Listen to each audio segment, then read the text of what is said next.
And here we are with an Equilibrium for KSP worksheet. And this lecture is a classroom review of KSP. We've previously had some homework, a question that we've gone over. And I want to walk you through this question because there's some intricate kind of details that pop up with these types of problems. And it's a good way for me to kind of review these type of equilibrium problems. So let's get crazy and get started. So we're starting with something called a double replacement reaction. We've seen this in other courses, maybe over the summer. And this is lead 2 nitrate. Now 2 is because lead is +2. And I know that because nitrate spreads out a -1 over this entire area. So -1 is here. Lead is +2. And I know that because each nitrate's -1. There's 2 of them. And of course, salts or ionic compounds are electrically neutral. And I come over here, sodium is +1 individually. I know that, it's an alkali metal. Sulfate, you didn't know, is -2, but it makes sense. There's 2 of them, okay? So +2 overall, -2. And what we're going to do in a double replacement is if I was teaching this in a lower level chemistry class, I'd separate the positives from the negatives so you can see what's going to happen here. I'm going to basically switch these ions. But because we're in a higher level course, we should understand that if I have an aqueous solution of these 2 ions, they're not really together. All right, so it's really like a Hollywood wedding that's not going to stay together. They're not really together. What really you have is you have a nitrate ions that are in the water. Remember, they're aqueous, so that means these ions have these molecule ion attractions, and you have the lead +2 ions in solution. And the same thing with the sulfate, and the same thing with the sodium. These are not locked up. We write them this way, but in truth, if I have a beaker of lead 2 nitrate, because it's soluble, okay, I really have a beaker of lead 2 ions and nitrate ions. Same thing with sodium sulfate. I have a beaker of sodium ions and sulfate. They're not really together, but we write it that way. Now, when we pour them together, okay, there is a reaction if a precipitate occurs. And so what we're going to do, party people, is we're going to put this positive ion with this negative ion. Okay, and this positive ion with this negative. Let's start with the sodium. So sodium still is +1. Nothing has changed. It's not a redox reaction. And it hooks up, theoretically, with a nitrate. And sodium is always soluble, so are nitrates. They both have low charges, especially the idea of the nitrate spreading out a -1 over 4 atoms. So we write out aqueous if you didn't know your solubility rules. Now on the AP, they don't measure solubility rules. They don't expect you to know them, okay? Although we can predict them very well with Coulomb's law. And then, of course, we're going to take the lead that's left. Now this is more realistic. The lead +2 with a sulfate -2 is going to make this compound, and I definitely say it makes this compound because I'm going to write a solid. I know this is a precipitate. And again, if you didn't know it made a precipitate because you don't know your solubility rules, you can look them up. Or a course like AP Chem now, you don't have to. They would tell you that. But clearly, the +2 and a -2 are going to interact and attract each other electrostatically very strongly, okay, because of the large charge. And that's Coulomb's law. The charge over the distance equals some constant equals the force of attraction. So the force of attraction between these ions are so great because they're high charges, water can't break apart. So when they do collide, when you pour these together, a solid's going to appear, a crystalline solid's going to appear, and that's our precipitate. Okay, we're going to balance these 2 sodiums, 2 sodiums. This gives me 2 nitrates. I like to keep the clusters or polyatomic ions together. Oh, I have 2 nitrates. One lead, one sulfate, I'm done. Okay, now, this reaction we just wrote really isn't something many professors will accept at the college level because, again, this idea of these ions being together and the fact that there are some ions doing nada, nothing. Like, for instance, the nitrate ion was floating around in this beaker, and the sodium ion, guess what? Even though we're writing these guys together, it's a Hollywood wedding, all right, really not together. There's really what? Free sodium ions and free nitrate. They're not really bonded together. All right, so they're free when they're in the reactant side, and they're free ions, so to speak. Yes, there's water attracting them, but they're still somewhat free. So nothing really happened with them. So we're going to basically cancel out, get rid of these spectators. And what you're left with, party people, you're left with the idea that Pb plus 2, the overall change, aqueous ion, plus sulfate,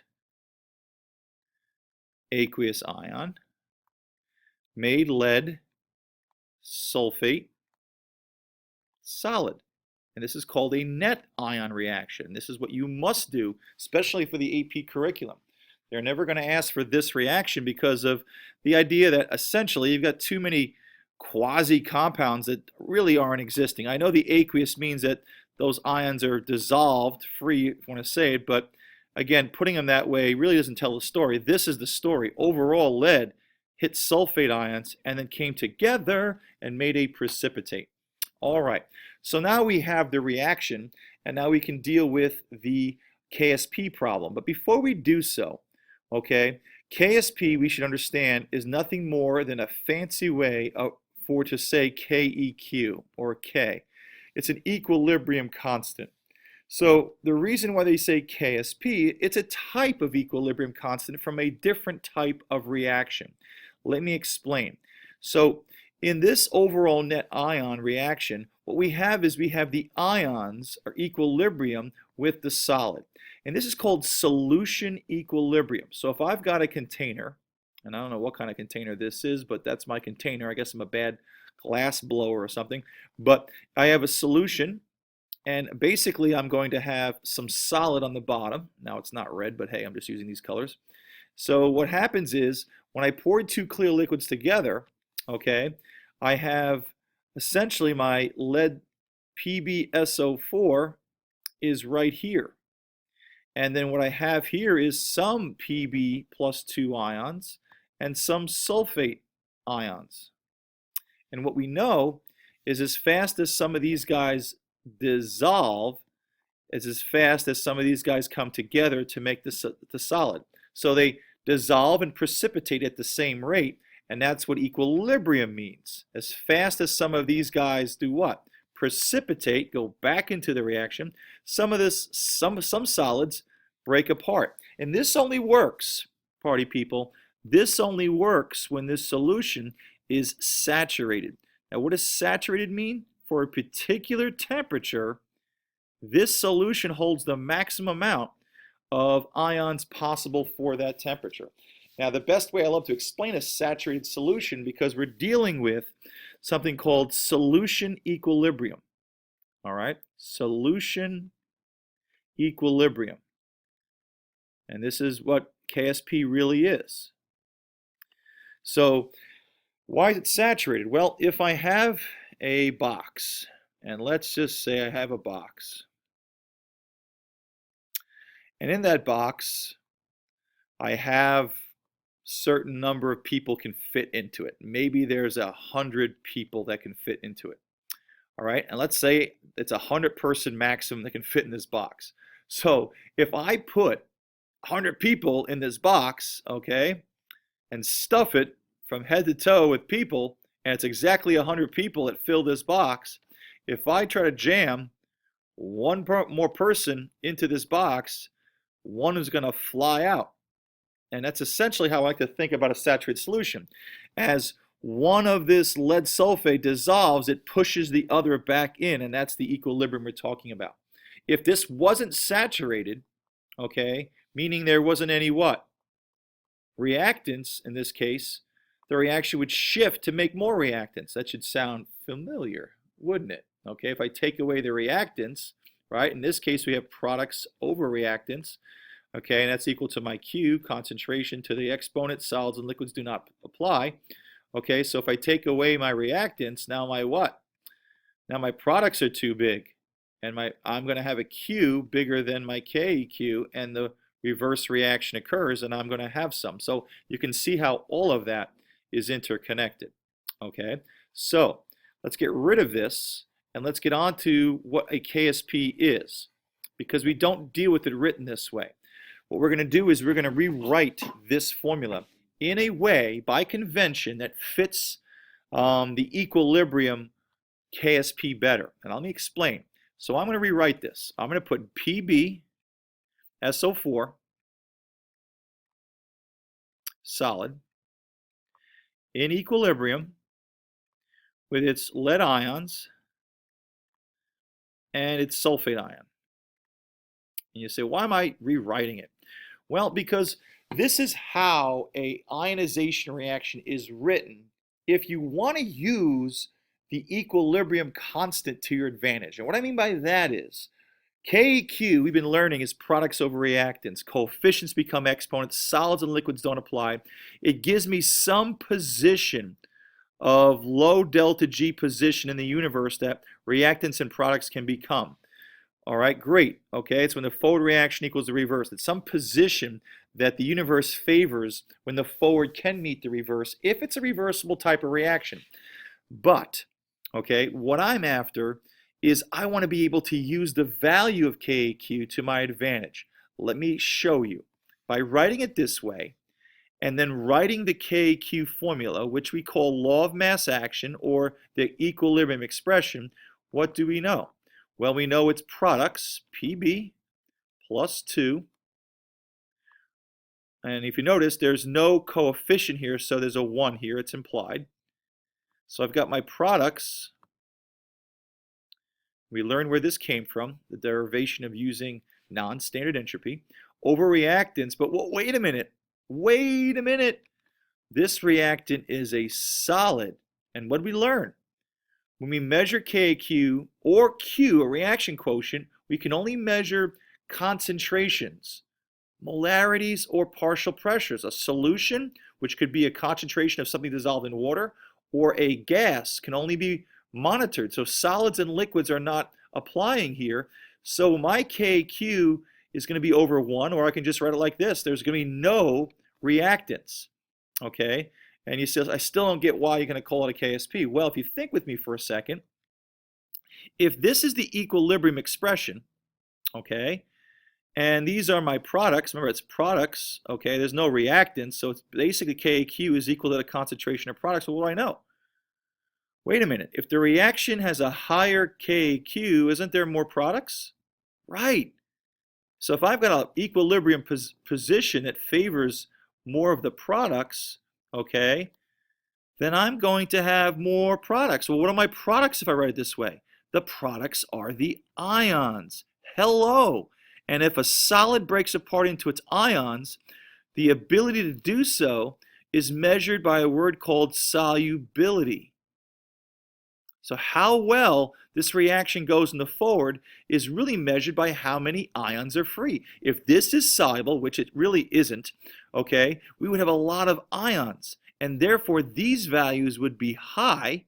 And therefore, of course, your equilibrium is high. Or vice versa. If your KQ is higher and you're favoring the products, you have a lot of ions. So the way that we write it, that's why I reversed it, is to write the products as the ions as a measure of the solubility. So when this reaches equilibrium, we could actually measure these ion concentrations because at equilibrium, they're not going to change because the rate of the forward equals the rate of the reverse. The amount of these stay constant.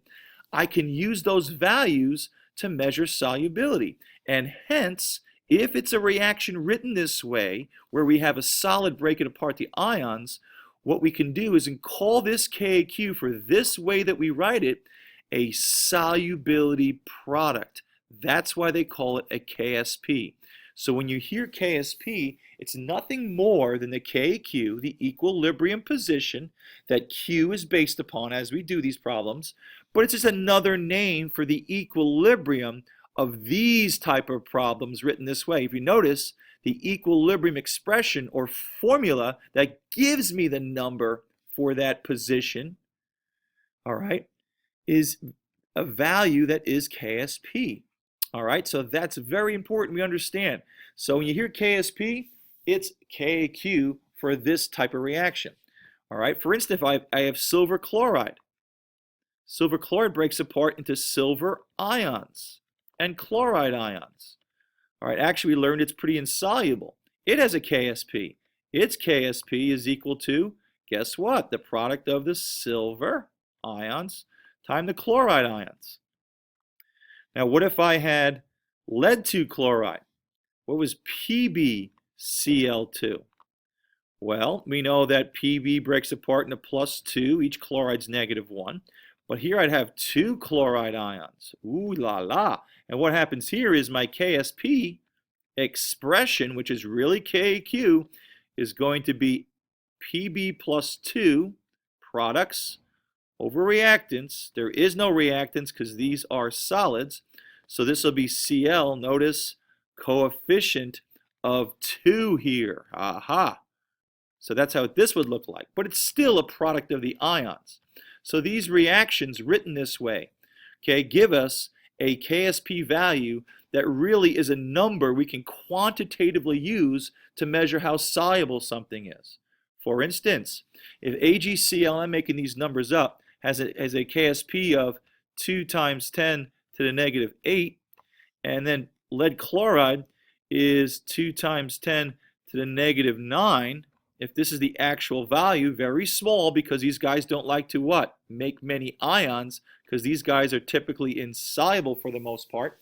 Guess what we know? We know that this is the bigger number, right? So AgCl, if its KSP is a bigger number, that gives me more what? More ions, therefore I'm more soluble. So silver chloride and lead chloride, by using your eye to see if it's soluble, they both make precipitates.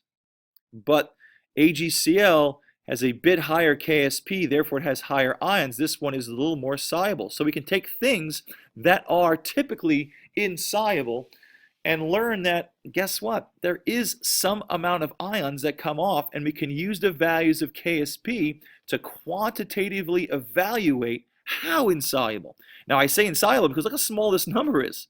That means the ions barely break apart.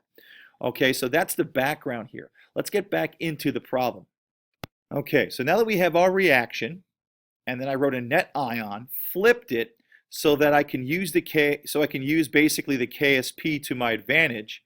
Okay, here's what I'm going to do. They're asking if a precipitate will form. Well, Mr. Grotsky, you said that a solid's going to be made. But wait a minute, a solid's only going to be made if the value of Q is smaller than K. Remember? So this is our kind of U diagram. This is my KSP, which is nothing more than an equilibrium. And this is 100% what? Reactants, sorry. And this is 100% products, which is the ions. So in any case, even though the KSP is not halfway, I just wrote it that way for simplification. If my Q, okay, is less than the K or KSP, the reaction will go forward and we will dissolve. What I'm telling you, party people, is that if I have remember, Q is equal to what? Products over reactants. There's no real reactants here. It's the same idea. So it's the concentration of the products equals Q. So what I'm telling you, party people, is if the Q is low, if you have a low number of products, that Q could be low enough to be in this region, which means it'll go forward. Now, in truth, these KSPs are usually very, very small. We're dealing with KSPs, we're dealing with salts that have very low solubility. In fact, we used to call them just insoluble until we figured this way to do this.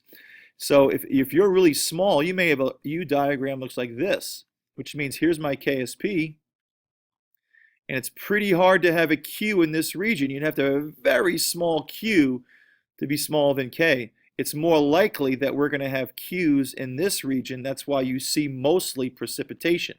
So in this question, they're saying, will the concentration of these two liquids mix together? One has the sodium ion, and one has the what? Sulfate ion. When you mix these two together, will that create a Q value that's less than the K? Okay, will it be less than the K so that the reaction will spontaneously move in the forward direction and dissolve? Okay, or will the value you give me, the concentrations of the lead and the sulfate, are they going to be too big that'll be bigger than the K, and that the reaction will spontaneously move in the reverse and make a precipitate? So they're asking you which will these two concentrations force the reaction in the reverse? Will that Q be bigger than the K? That's what they're after. Will this happen? Okay, so we're going to have to come up with K, and we're going to have to come up with Q. So let's go get the equilibrium constant KSP first. Okay, so let's start with the reaction again, and I'm going to start with an ice table, and I do so because I want to show you how they could be helpful.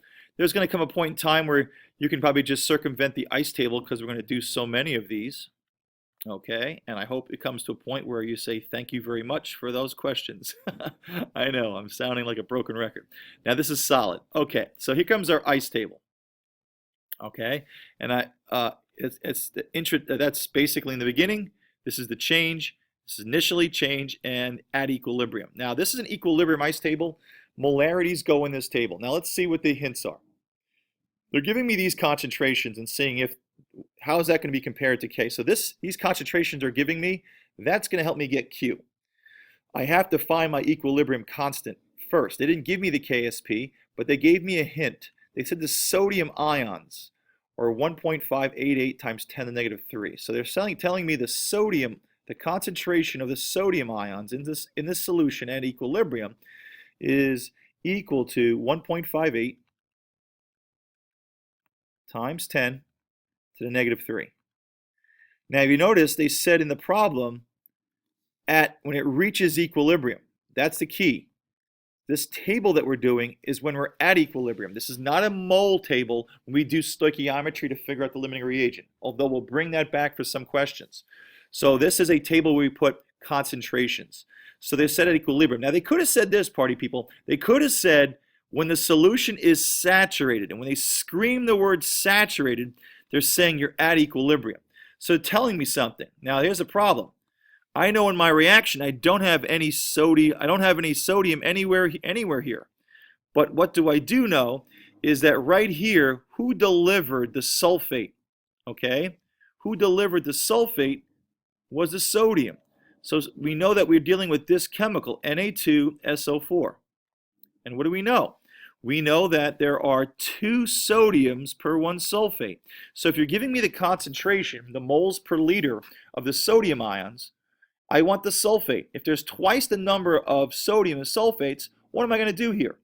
All right, I'm going to divide by 2. Now, if you don't see that, check this out. Just do 1.58. I know there's another 8 in there.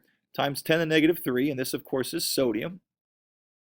And what do we know from stoichiometry? There are 2 sodiums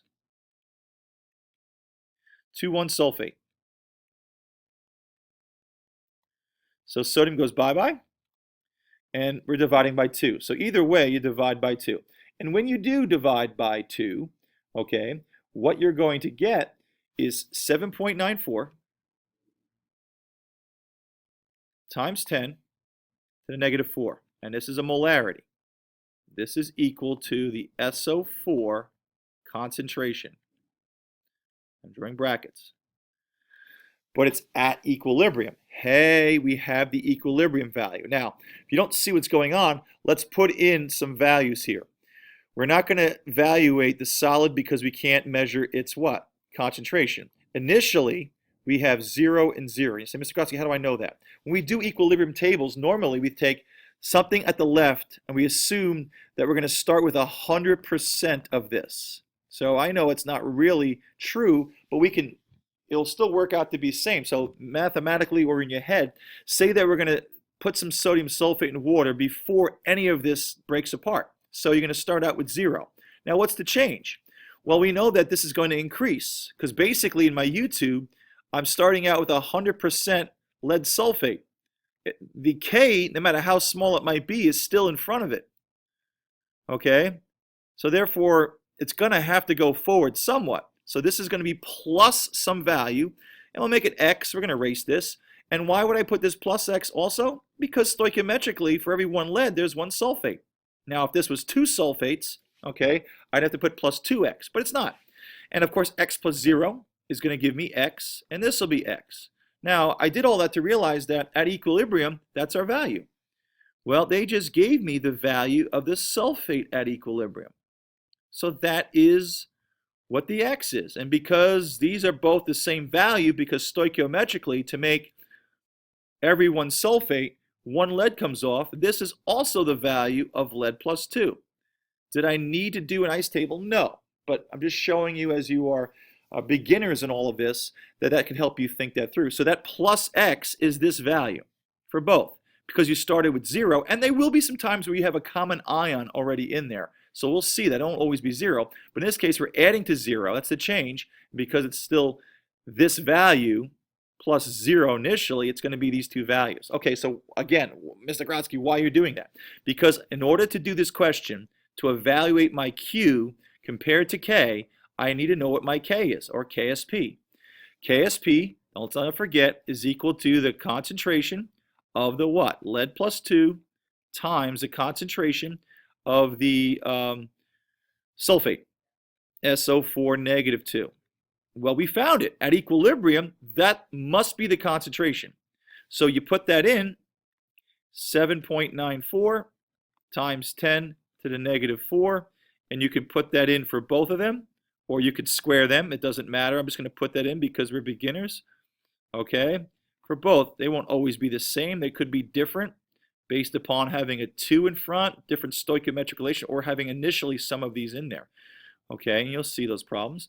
Any case, it's this times this. That's how I get my K. There's no reactants because my reactant is a solid. All of this should be rushing to you. So now, when I multiply my KSP, okay, and multiply this together, I get 6.30 times 10 to the negative 7. That's my KSP. Great. Now I know what my fixed position is for a particular temperature in my thing here. Now I know something. Let's just go back a second. That's a pretty small value. And that speaks to the fact that, man, yeah, this is pretty what? Insoluble. Again, nothing is truly insoluble. This shows that there is some amount of ions, however small, because it's a small number, that comes off in the reaction. So if I was to draw this diagram, okay, I'd start here, and then I come all the way up. So this would be my KSP, which is 6.3 times 10 to the negative 7, which means really hard to have a Q less than that. You have to have such few ions to get there. More of a probability we're in this region, but we're going to have to evaluate. So now I got to go get my Q. Now the Q comes from the actual solution. That's not at equilibrium. So I'm going to make some space up here because there's a couple of other extra things that pop into this problem. So I'm going to pour two liquids together, kind of like the time in class where I poured two solutions together and I got that yellow precipitate. That's what's happening here. Okay, so party people, what we're going to do is we're going to get our Q. Now Q is equal to the same formula. It's equal to the lead plus 2 ions times the sulfate ions, except this is not at equilibrium. That's just how much we have. So what they give me, liters, and they give me, okay, lead nitrate. That's where my lead plus 2 is going to come from. And what do I have? I have 8.0 times 10 to the negative 3, and that's lead ions. And this is an easy problem because there's one lead per one of these, so that'd be the same number. And how much do I have? I have 0.10 liter. Now you say, Mr. Grotsky, what are you going to do here? Well, I'm pouring this solution with another solution where I have 5.0 times 10 to the negative 3 molar solution. These are molarities. Okay, I should put the M there, but I'm not. And then I'm going to use its volume is 0.4 liters. So you say, Mr. Grotsky, what do I need the volumes for? I can just go with the molarities. Okay, I've got the molarities. This, of course, is going to be for my lead because what do I know? In every one of these lead nitrates is one lead 2. And guess what? For every one of these sodium sulfates, there's one sulfate. So it just so happens that it works out very nicely. But keep in mind, stoichiometry will pop up and bite you in the neck sometimes. Oh, that's not sodium. Okay. It will bite you in the neck sometimes because you may think it's you don't have to deal with any stoichiometry. If I was after sodium, okay, and knowing that the concentration of that salt is 5.0 times 10 to the negative 8, and there's two of them, I would divide by 2 to get the individual sodium. Because there's only one what? Oops, only one sulfate per one of these, okay? Only one sulfate for one of these, it's the same one. So you have to be aware, okay? Don't get lazy, look at your stoichiometry. All right, that sounds like something I've never said before. So in any case, here's my sulfate. Now, what else am I dealing with here? Well, I'm gonna pour this solution into this solution. And when I do so, whoa, I have a new total volume. So it should make sense to you that these concentrations I can't grab right away. They're going to go down because, remember, molarity is moles of the solute of the ions over the liter of solution. Well, I'm diluting them. I'm increasing the volume of my solution with the same number of ions. So my molarities are going to drop. They're going to get diluted. So I got to figure out the new molarity. So what you could do is take this number, molarity, times the volume. You should know that gives you moles. And you could divide by the new total volume, 0.5. Or I suggest you use this formula. It's called a dilution formula. MV equals MV. And it's MV of one solution gives you the MV of the new solution when you change the volume. Okay, if you think about it, molarity is moles over liter times what liter? Gives me moles over liter times liter. And notice liters go bye-bye, and the moles of one solution is the moles of the new solution because the number of moles don't change. So that's the best way to dilute, but this is important. You have to dilute, and we've done this before. When we added acids and bases together, you had to use the total volume. So this is a great example. So what I'm going to do, party people, is I'm going to take my molarity times my volume, that's what this is right here, equal my new molarity times my new volume. Now I know the new volume is going to be 0.50. And I'm going to solve for M. Now when I do that, okay, I get an answer that gives me 1.6. So this is 1.6 times 10 to the negative 3. And that's lead ions. And then same thing over here, molarity, M times V is equal to the new molarity, diluted, times the new volume, 50 liters. And when I do that one, I get 4.0 times 10 to the negative 3. So you can see we went from 8.0 times 10 negative 3 to 1.6 times 10 negative 3. The concentrations dropped because I was pouring them together and I basically diluted both. Now I can rock and roll. What is my Q? Well, my Q is going to be what? Same thing. Let's go down here. So what's Q equal? Well, Q is equal to the same formula. What's the concentration of lead I just found? Okay, well, we found it to be 1.6 times 10 to the negative 3. And that's a molarity. That's the lead. And then we're going to times it by 4.0 times 10 to the negative 3. And that's the concentration of the sulfate diluted. Okay? And you're going to put that into your handy-dandy calculator. And what we're going to get for Q is 6.4 times 10 to the negative 6. It's dimensionless unit just like KAQ.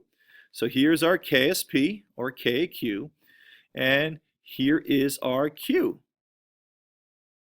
Maybe. Okay? So here is our Q. And if you notice, who is bigger? 6.4 times 10 to the negative 6 is bigger than my KSP. So what do we have? Q is bigger than KSP or KQ, and I'm over here. And I always work toward equilibrium, so the reverse reaction is going, and in this case, the spontaneous pathway, delta G, is negative going in the reverse, and we have aqueous ions becoming a solid.